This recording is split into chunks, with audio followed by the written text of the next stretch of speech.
Hey guys, it's Say back here. Welcome back to my podcast. Today I'm going to be talking about the fourth book in the Harry Potter series, Harry Potter and the Goblet of Fire.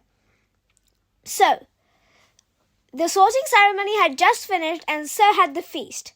Well, at least for everyone else except Hermione, because now she learned that the house elves were the one who made the food, and she does not like what she calls slave labor. So, practically all of the Gryffindors are lining up outside the Gryffindor common room, and George says the password to enter. For the Gryffindor common room, the fat lady is always outside, and she is always singing so loud, which always disturbs the rest of the students. So everyone was bursting to get in, especially after a long night. So everyone gets into the common room, and Harry sees Hermione eating some canned food with a spoon. "So you did decide to eat anyway," said Ron as he looked at the canned food. Hermione said that she was going to find some different ways to fight for the slaves and that starving wasn't going to help.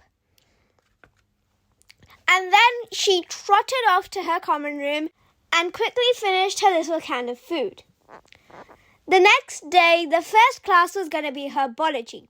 And, of course, Neville Longbottom, who is one of Harry, Ron and Hermione's friends, fellow Gryffindor, and let's just say a little clumsy fellow, Neville's best and most favourite subject is herbology with Professor Sprout. And that was first up this morning. So today in herbology, they learnt something about a few little plants. And if you don't remember, herbology might sound boring, but it's actually really important.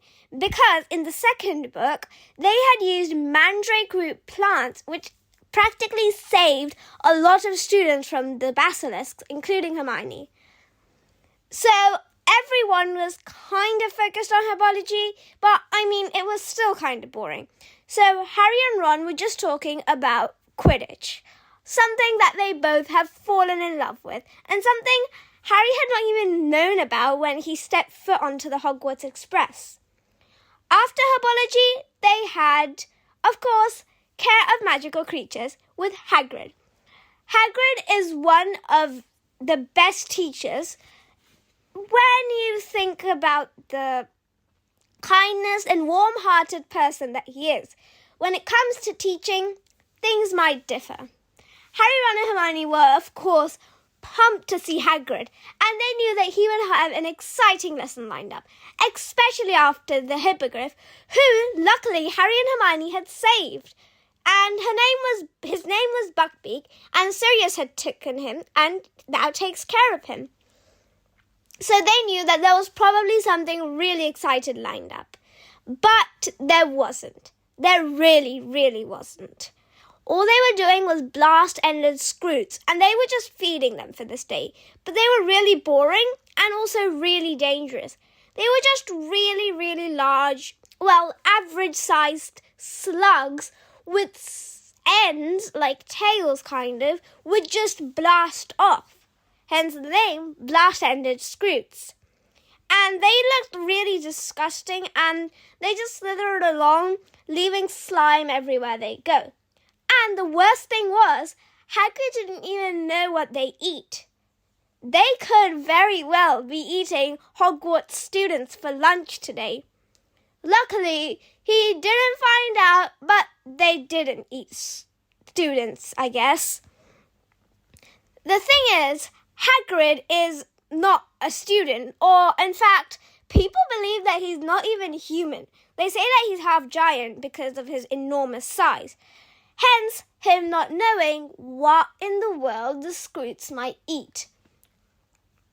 Anyways, that lesson was disgusting, as quoted Lavender Brown, and dangerous, as said Seamus Finnegan, another one of the two of the fellow Gryffindors from Harry's year. After that, they had breakfast, and Hermione was gobbling up her breakfast like crazy. And then Ron said, "Oh, so you're not going to stop eating now, you're just going to try to make yourself puke." Hermione said, "No, I'm just in a hurry." She wanted to get to the library. Hermione, of course, loves going to the library, whether she needs to for studies or not.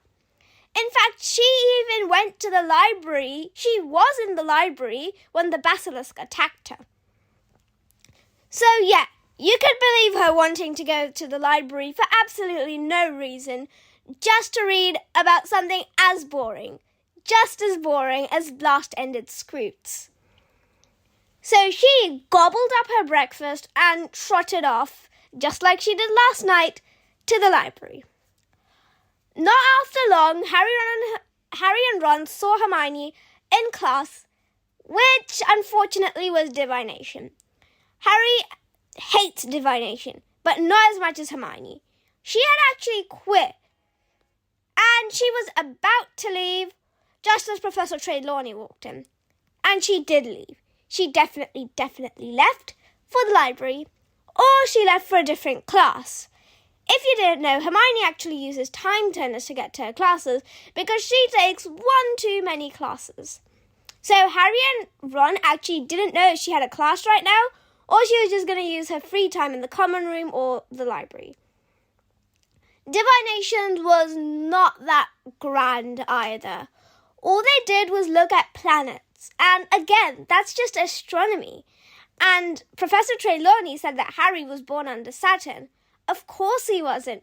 He was born on Earth in July, not under Saturn.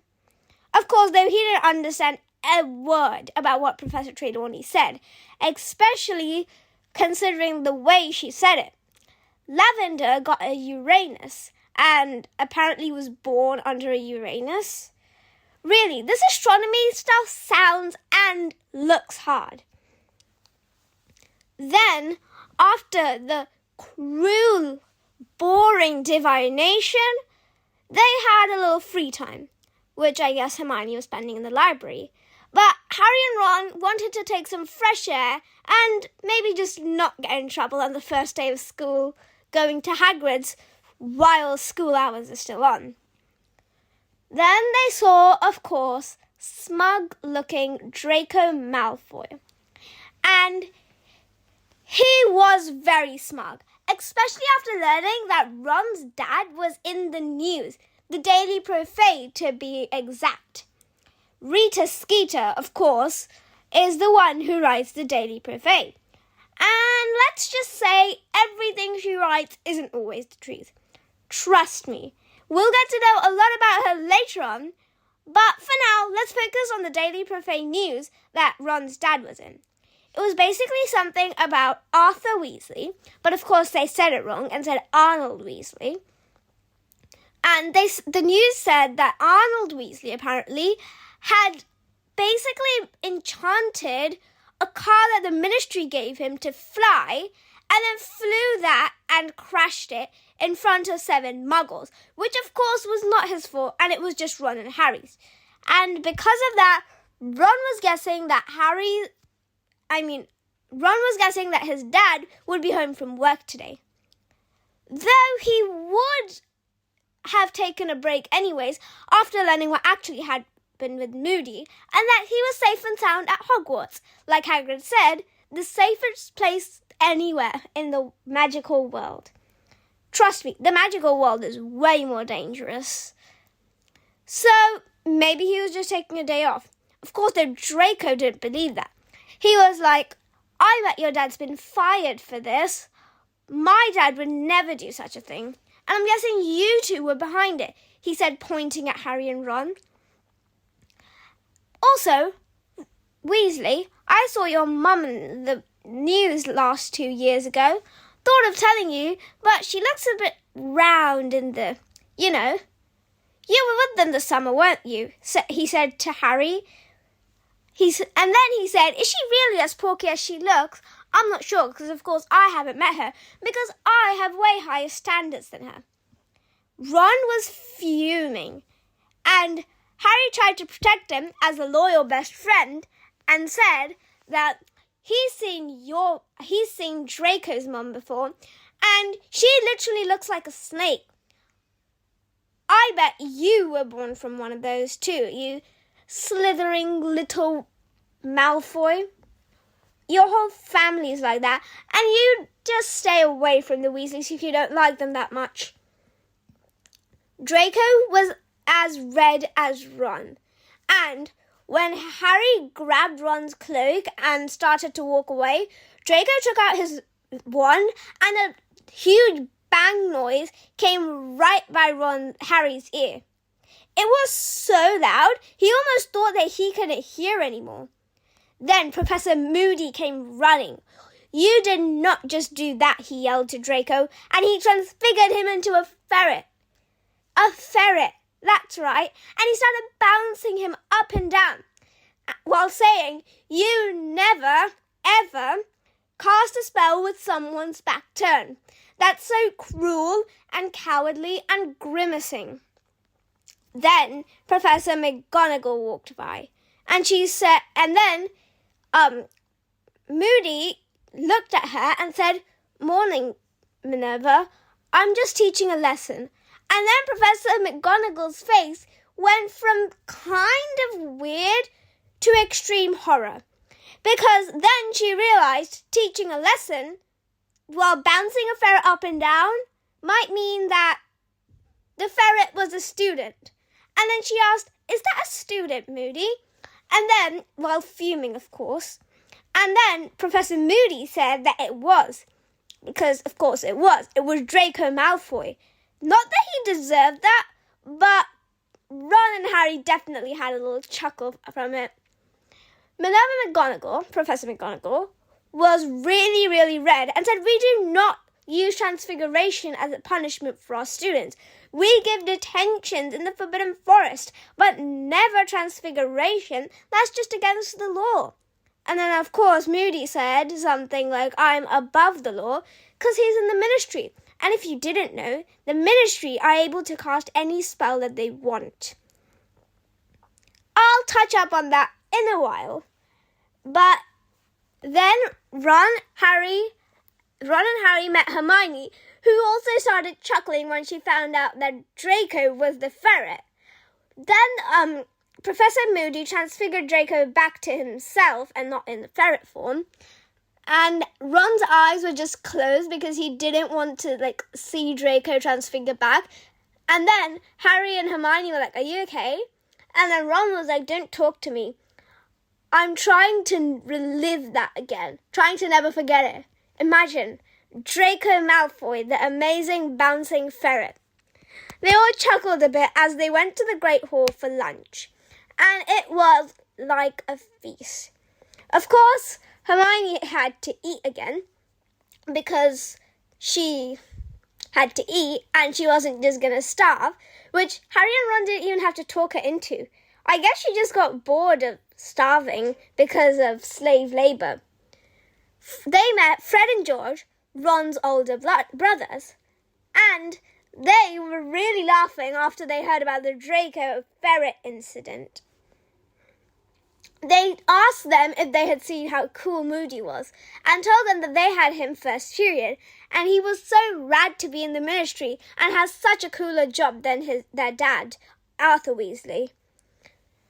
The next 2 days went without big incidents like Draco the Dancing Ferret and boring blast-ended screws, which wasn't really a big incident. Unless you count the fact that Neville's cauldron bursted into flames and potions, and Snape, of course, being the cruel teacher he is, gave him a detention. So Neville was, of course, fine now because he was practically used to getting detention from Snape. And they had Moody first up. They were really excited about what they were going to learn about because they had heard a lot from Fred and George about Mad-Eye Moody, who others can call Alistair Moody. That's his first name. So they went into Professor Moody's class and it was a banger. Spot on banger. So basically they were learning about the unforgivable curses, like the name suggests, are unforgivable if you cast them. This also explains why earlier in this podcast I said that the Ministry workers are allowed to use any spell, especially if they're auras, who are bad visit catchers.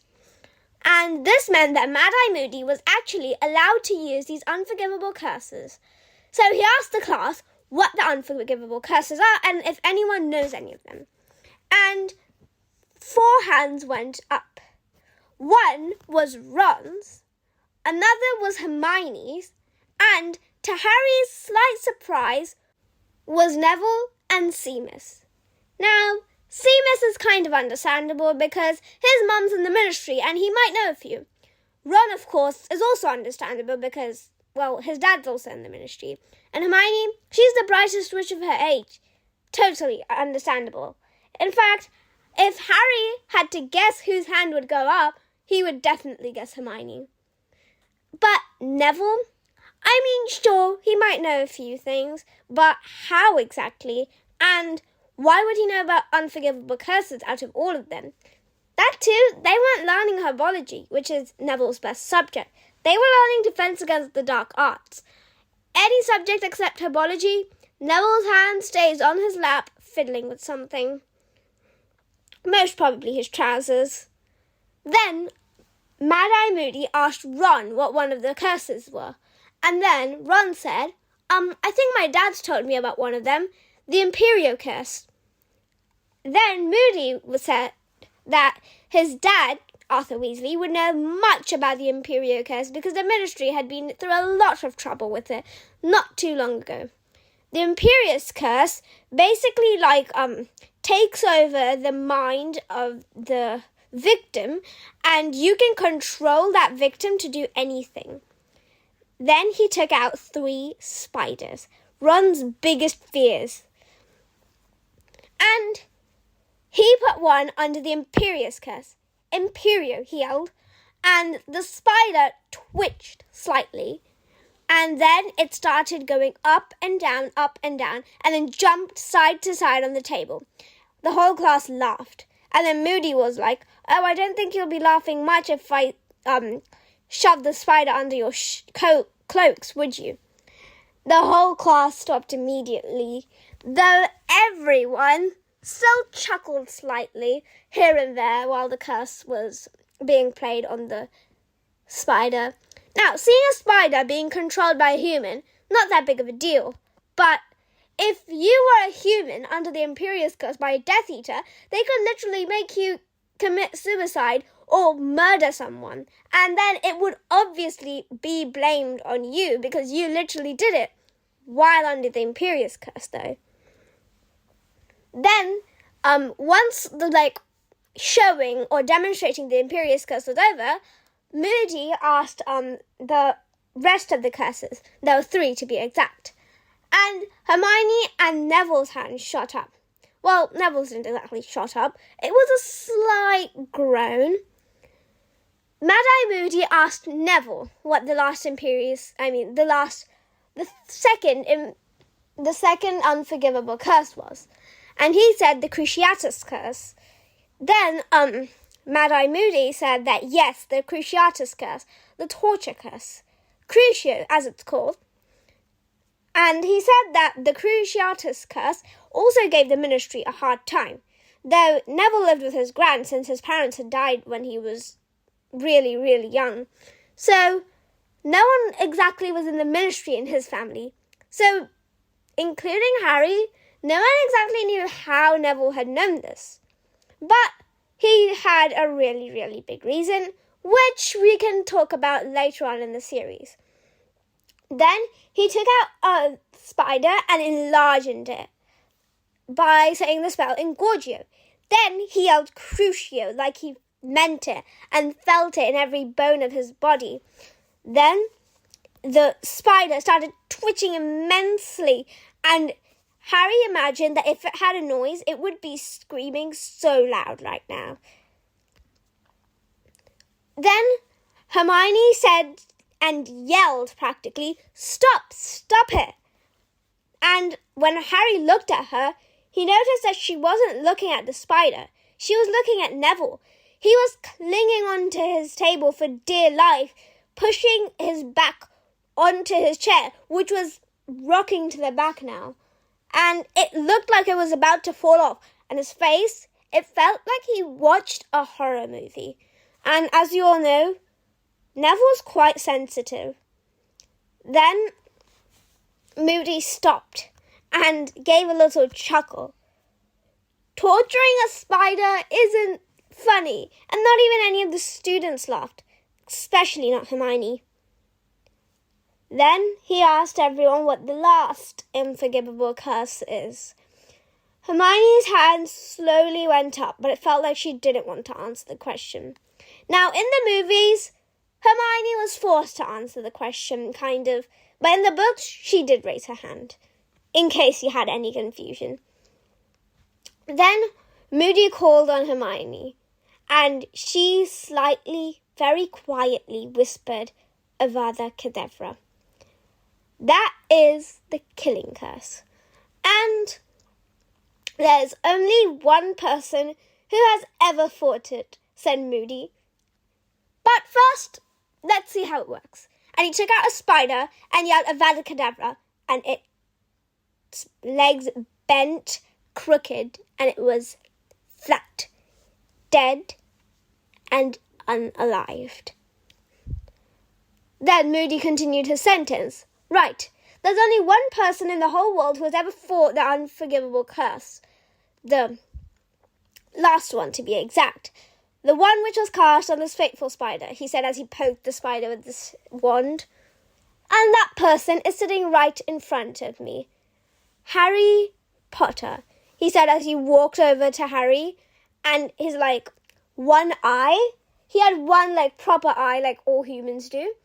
And then he had one which was kind of like an eyeball, and it just darts around the room. And in the movies, the actor had, a little strap, but in the books, the eye was practically just fixed in his eye socket.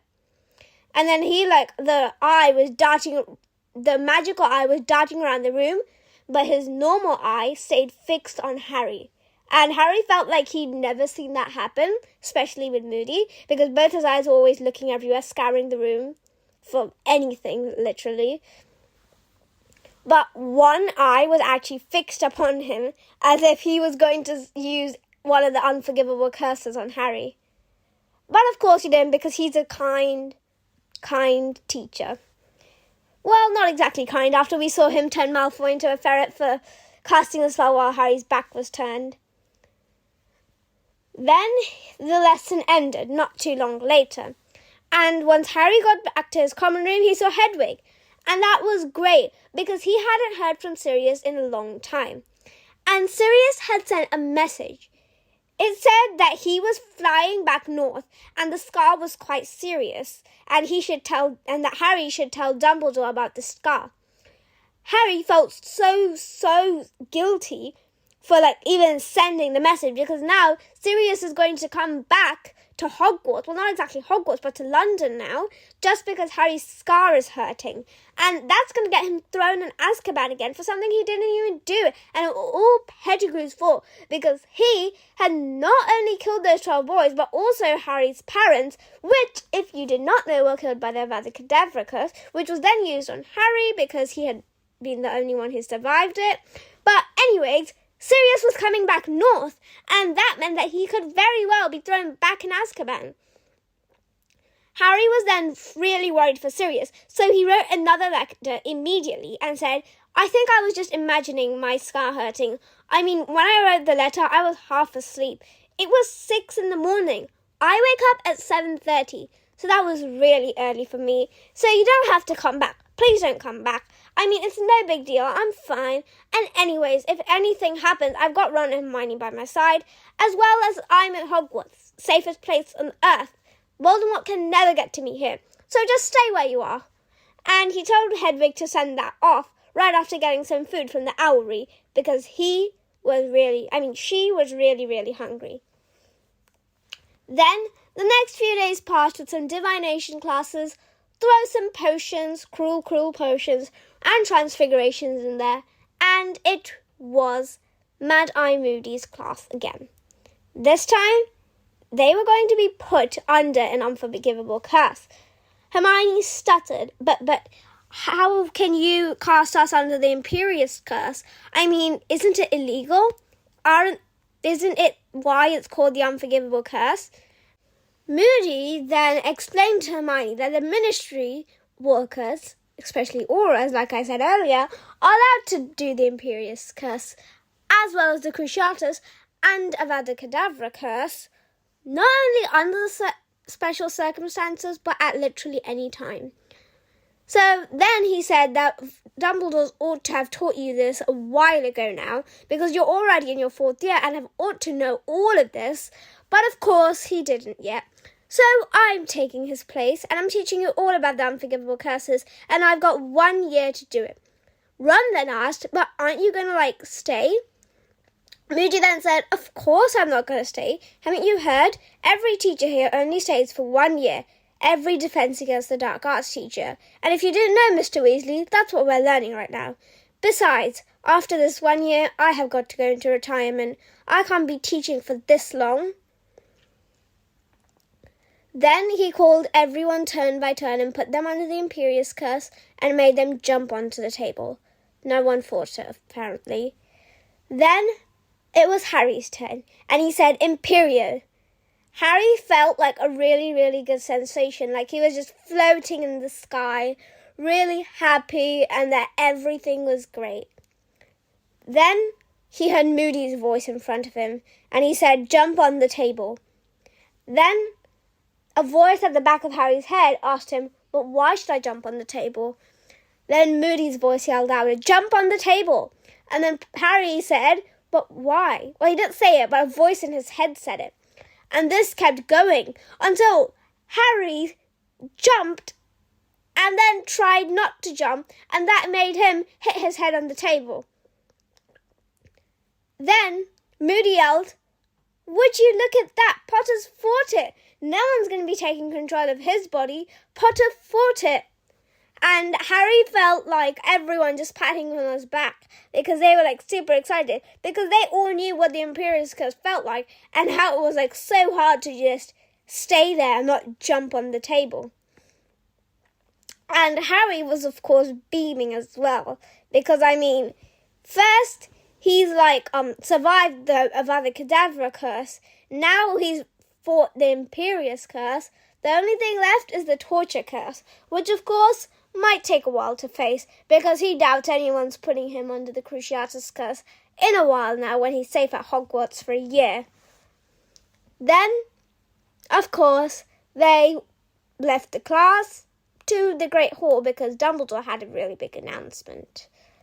Well, that's where I'll end it here. I hope you enjoyed the podcast and I hope you know a lot more about the Unforgivable Curses and the 4th book in the Harry Potter series.